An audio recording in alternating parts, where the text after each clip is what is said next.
हम लोग कल गुर्जर प्रतिहार वंश पढ़ रहे थे। हम लोग कल क्या पढ़ रहे थे? गुर्जर प्रतिहार वंश। गुर्जर प्रतिहार वंश। ये गुर्जर प्रतिहार वंश में अगर आपसे पूछ लिया जाए कि सबसे महान शासक कौन था, तो उसका आंसर होगा मिहिर भोज। गुर्जर प्रतिहार वंश का सबसे महान शासक कौन है? मिहिर भोज। ये ध्यान में रखिएगा। दूसरा बात यह ध्यान में रखिएगा, जो अल मसूदी गुर्जर प्रतिहार काल में आया था, जो बगदाद का रहने वाला था। बगदाद इराक की राजधानी है। 915 और 916 AD में आया था। वो सूचना देता है हमें कि प्रतिहार साम्राज्य की पहुंच समुद्र तक नहीं थी। समुद्र का अर्थ यहां पर गुजरात हुआ, क्योंकि गुजरात के ही समुद्र से, अरब सागर से ही वो व्यापार होता था पश्चिम एशिया की ओर। तो वो कहता है मसूदी की 915-16 AD के आसपास आया था कि गुर्जर प्रतिहार वंश की पहुंच समुद्र तक नहीं था। बाकी मैं बात बता दिया हूं कि समुद्र का गुजरात का क्या महत्व है उत्तर भारतीय साम्राज्य के लिए, वो मैं बता चुका हूं, डिस्कस कर चुका हूं। तीसरा ये कहना मैं चाह रहा हूं कि वान भट्ट जो ने हर्षचरित लिखा था, उसमें गुर्जर शब्द का उल्लेख है। वान भट्ट के हर्षचरित में गुर्जर शब्द का उल्लेख है। ये तीन चीज गुर्जर प्रतिहार वंश में ध्यान रखिएगा। देखिए, जब गुर्जर प्रतिहार वंश 1036 AD के आसपास, यशपाल जो उसका अंतिम शासक था, जब वो उसी के साथ गुर्जर प्रतिहार वंश समाप्त हो गया और गुर्जर प्रतिहार वंश के अवशेष पर कुछ राजपूत राज्यों का जन्म हुआ, जैसे बनारस या कन्नौज। यहां का शासक था गढ़वाल वंश। ये सभी राजपूत वंश थे। उसके बाद देखिएगा मालवा में परमार वंश थे।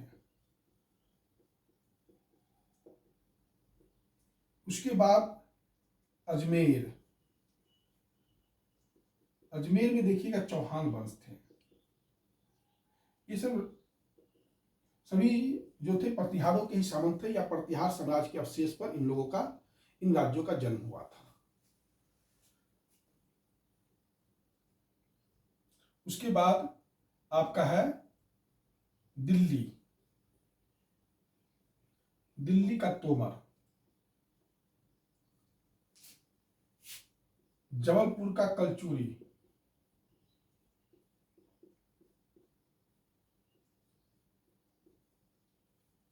और बुंदेलखंड का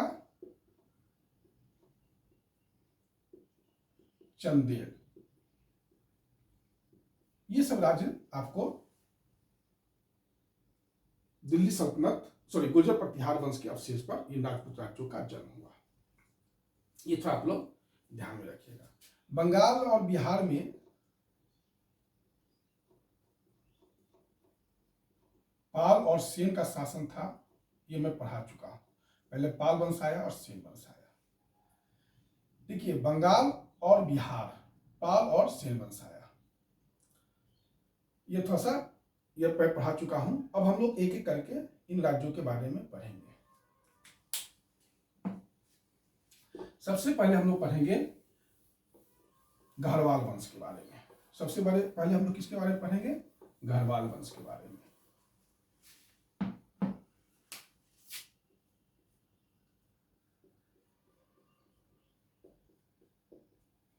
गढ़वाल वंश का संस्थापक श्रीचंद नामक व्यक्ति था। कौन था? श्रीचंद था। और इसने महाराजा धीराज का उपाधि लिया था। इसने किसका उपाधि लिया था? महाराजा धीराज का उपाधि लिया था। ठीक। श्रीचंद इसने राजधानी वाराणसी को बनाया था। इसने राजधानी किसको बनाया था? वाराणसी को बनाया था। उसके बाद आया गोविंद चंद। ये सबसे महान शासक यही था, क्योंकि फारसी अभिलेख में इसे सबसे महान शासक माना गया। फारसी अभिलेख में गोविंद चंद को सबसे महान शासक माना गया। गोविंद चंद ने राजधानी कहां लाया? बनारस से कन्नौज लाया। ये बहुत ही विद्वान शासक था और इसको उसके तत्कालीन जो लेख हैं उसमें गोविंद चंद को विविध विद्या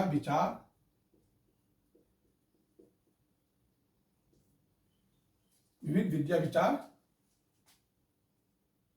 पति कहा गया है।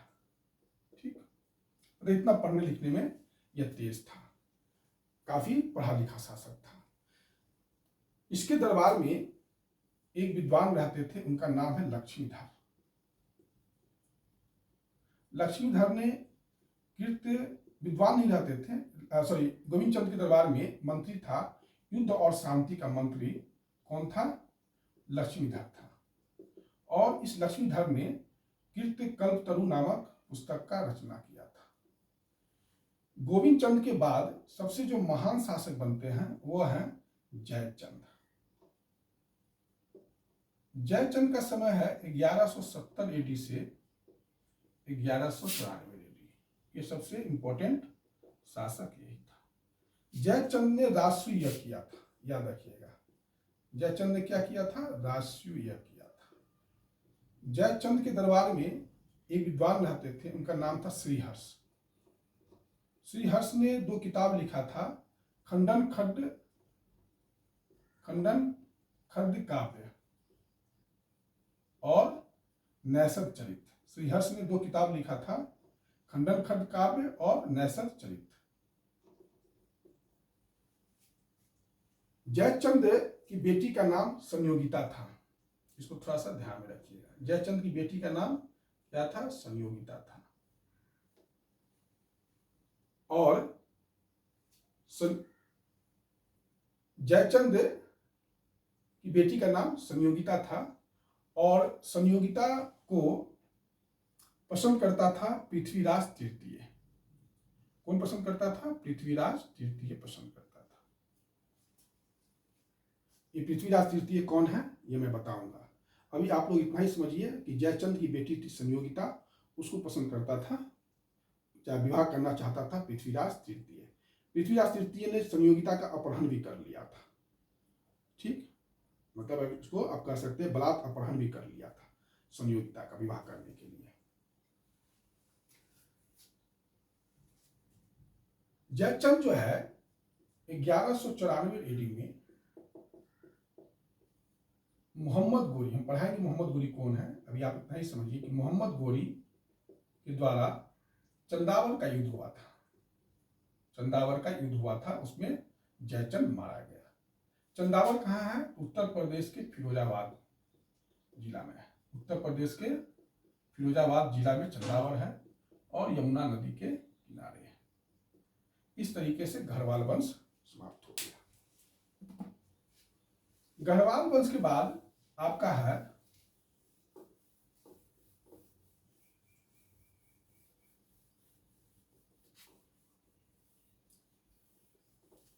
एक चीज और ध्यान रखिएगा, गोविंद चंद जो गढ़वाल वंश का शासक था, उसका साम्राज्य अगर देखा जाए तो दिल्ली से मुंगेर तक था।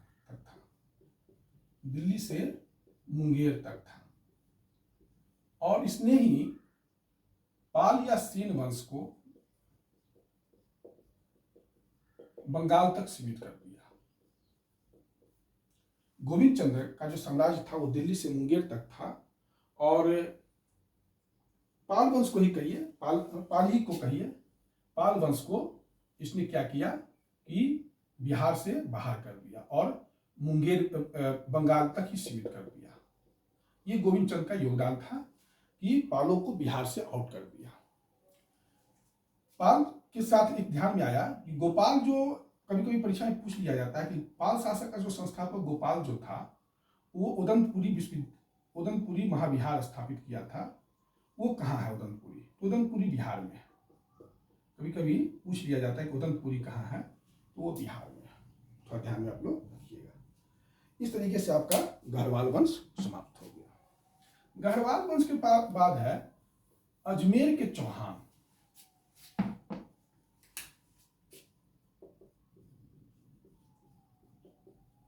अजमेर के चौहान कहीं कहीं आपको शाकंभरी के चौहान भी मिलेगा।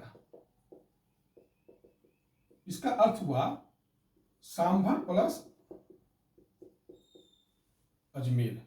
सांभर और अजमेर के आसपास के चौहान थे। ये चौहान वंश के थे और ये प्रतिहार के सामंत थे। ये कौन थे? प्रतिहार के सामंत थे। इनकी राजधानी कहां थी? नौदौल थी। नौदौल। 7वीं शताब्दी में वासुदेव ने चौहान वंश का स्थापना किया था। 7वीं शताब्दी में नौदौल में ये जो है वासुदेव ने नौदौल राजस्थान में जगह है, वहां चौहान वंश का स्थापना किया था। सांभर एक झील है अजमेर में, इसलिए इनको शाकंभरी का चौहान भी कहा जाता है। प्रतिहार के सामंत थे और 7वीं शताब्दी में वासुदेव ने चौहान वंश का स्थापना किया नौदौल में। 10वीं शताब्दी में एक इंपॉर्टेंट राजा था, आपका नाम था वाकपति राज प्रथम। ये वाकपति राज प्रथम का योगदान यह है कि इसने प्रतिहार का जो सामंत था उससे स्वतंत्र, मतलब प्रतिहारों से स्वतंत्रता इसी ने प्राप्त किया। वाकपति राज प्रथम ने प्रतिहारों से स्वतंत्रता स्थापित कर अपना स्वतंत्र चौहान राज का स्थापना किया। वाकपति का ही पुत्र है सिद्धराज, और सिद्धराज ने महाराजा धीराज का उपाधि लिया। सिद्धराज ने महाराजा धीराज का उपाधि लिया। सिद्धराज का बेटा है अर्णोराज। सिद्धराज का बेटा कौन है? अर्णोराज।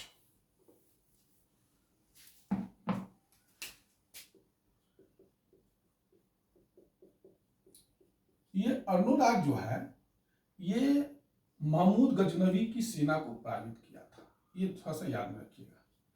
अर्णोराज ने महमूद गजनवी की सेना को पराजित किया था।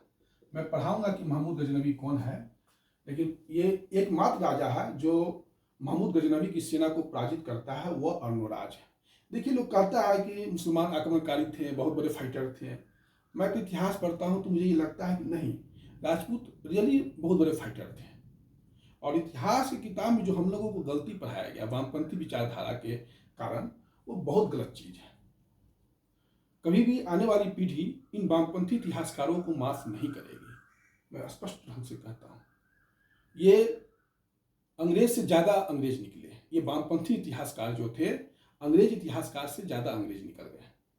उन्होंने तो हमें बांटो और राज करो की नीति अपनाई। इन्होंने हमें तो शरीर के टुकड़े टुकड़े कर दिए इन वामपंथी इतिहासकारों ने। मैं बार बार कहता हूं भारत सरकार से कि किताब इतिहास का फिर से लिखवाइए और उन नायकों को जगह दीजिए जो इतिहास में विस्मित कर दिए गए। अर्णोराज के बाद वाकपति राज विग्रहराज चतुर्थ विशलदेव थे बने। अर्णोराज के बाद कौन शासक बने? विग्रहराज चतुर्थ विशलदेव। ये एक बहुत ही अच्छा महान शासक था। विग्रहराज चतुर्थ विशलदेव एक महान शासक था। इसने अजमेर में सरस्वती महाविद्यालय स्कूल खोला था। अजमेर में क्या खोला? सरस्वती का महाविद्यालय खोला। इसने संस्कृत में हरिकेली नामक नाटक लिखा, और ये नाटक जो है अजमेर में 2.5 दिन का झोपड़ा है, उस पर जो है यह नाटक का जो अंश है अजमेर के 2.5 दिन के झोपड़ा पर वह खुदवाया गया है, मतलब उसको चित्रांकन किया गया है। इसने चित्तौड़ को जीता था।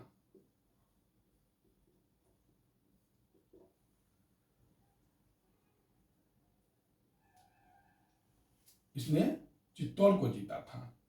चित्तौड़ को जीता था और इसके दरबार में सोमदेव रहते थे, और सोमदेव जो थे उसने एक किताब लिखा था कथा सरित सागर।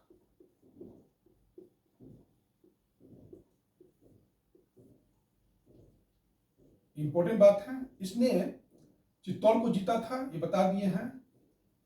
इसने दिल्ली पर अधिकार किया और दिल्ली पर शासन था तोमर। तोमर को इसने पराजित किया और दिल्ली पर अधिकार किया और तोमर को अपना सामंत बनाया। तोमर को क्या किया?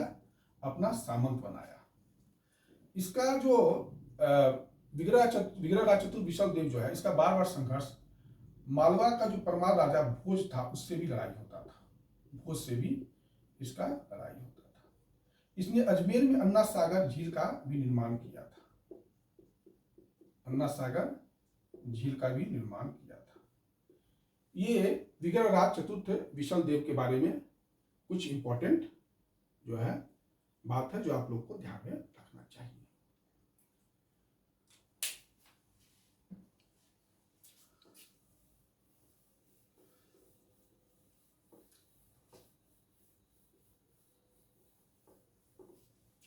विग्रहराज चतुर्थ विशल देव के बाद एक इंपॉर्टेंट शासक बने पृथ्वीराज तृतीय, जिसका चर्चा मैं कुछ देर पहले किया था।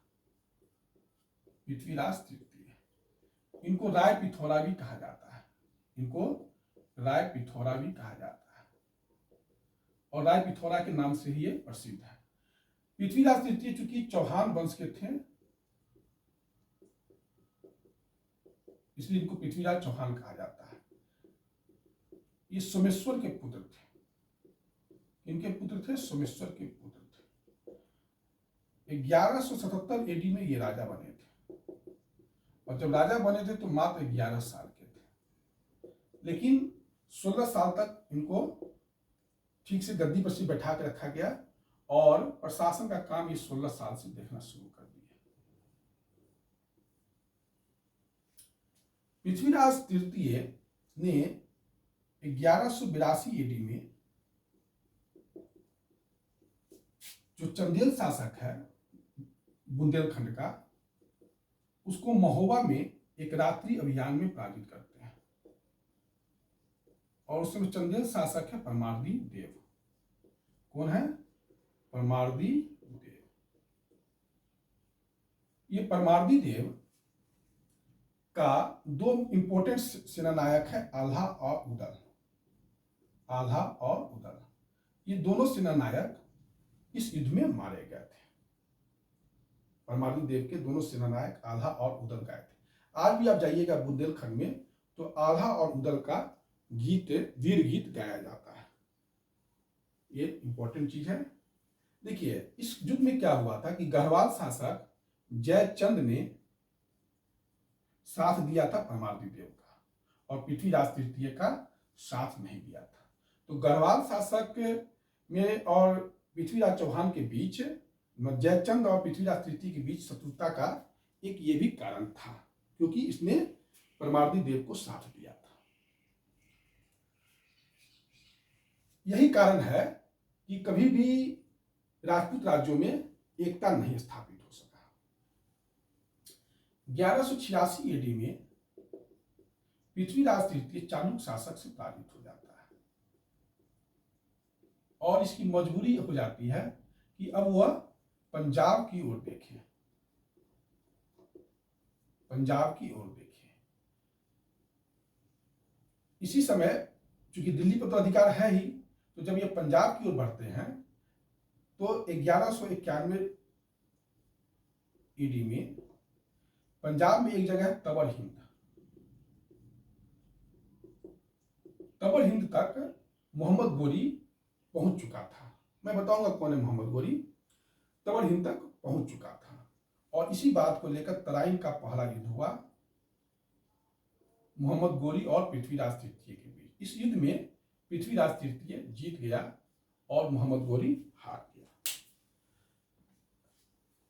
लेकिन पृथ्वीराज तृतीय काफी खुश हो गया और लेकिन उस यहाँ पर पृथ्वीराज तृतीय से एक रणनीतिक भूल यह हुआ कि उसको यह सोचना चाहिए था कि यह फिर से आक्रमण कर सकता है मोहम्मद गोरी और सुरक्षा पंक्ति को मजबूत करना चाहिए था।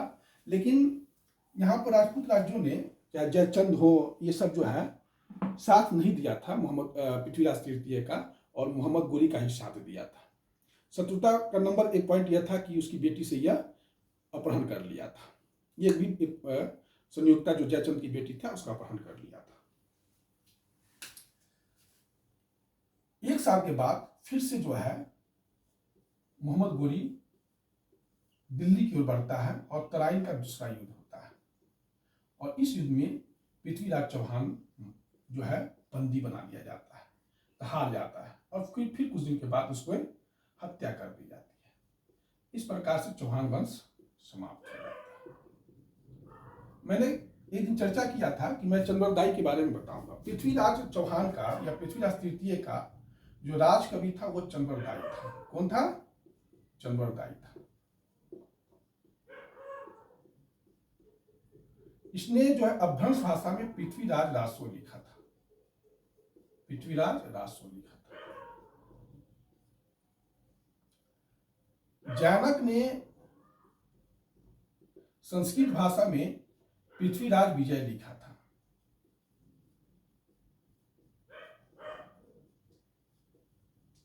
और हमीर महाकाव्य, ये कल मैंने चर्चा किया था, ये लिखे थे जयचंद। ये तीनों थोड़ा सा याद रखिएगा, परीक्षाओं में पूछा जा सकता है। इस प्रकार से चौहान वंश आपका समाप्त हो गया। लेकिन मैं एक चीज और यहां पर थोड़ा सा, वागपति राज का बेटा हुआ सिद्धराज, मैं पढ़ाया था। वागपति राज का बेटा हुआ सिद्धराज, और सिद्धराज के बाद जो राजा बनते हैं इंपॉर्टेंट, वो है अजय राज, है ना। अजय राज जो है, इन्होंने अजमेर शहर बसाया था। ये थोड़ा सा ध्यान में रखिएगा। अजमेर शहर किसने बसाया था? अजय राज ने। और अजय राज के बाद राजा बनते हैं अर्णोराज। अर्णोराज ने जो है वह सुल्तान महमूद की सेना को पराजित किया था। और उसके बाद आएंगे विग्रहराज चतुर्थ विशलदेव। विग्रहराज चतुर्थ विशलदेव। और विग्रहराज चतुर्थ विशलदेव के बाद आएंगे पृथ्वीराज तृतीय या चौहान, जो इस वंश का अंतिम शासक होगा। सबसे पहला राजा इंपॉर्टेंट वासुदेव हो गए। वासुदेव के बाद वागपति राज हो गए, जिन्होंने प्रतिहार से स्वतंत्रता स्थापित किया। सिद्धराज महाराज पहला राजा था जो स्वतंत्र था, सिद्धराज का उपाधि लिया। उसके बाद अजय राज राजा बने, जो अजमेर शहर का संस्थापक था। और अजय राज के बाद अर्णोराज राजा बने, जो सुल्तान महमूद की सेना को पराजित किया था। उसके बाद विग्रहराज चतुर्थ विशलदेव बने, और फिर लास्ट में पृथ्वीराज तृतीय बने। तो यही है आपका चौहान वंश के बारे में सूचना। आज का क्लास इतना ही। फिर नेक्स्ट वीडियो में हम नए टॉपिक के साथ प्रस्तुत होंगे। धन्यवाद।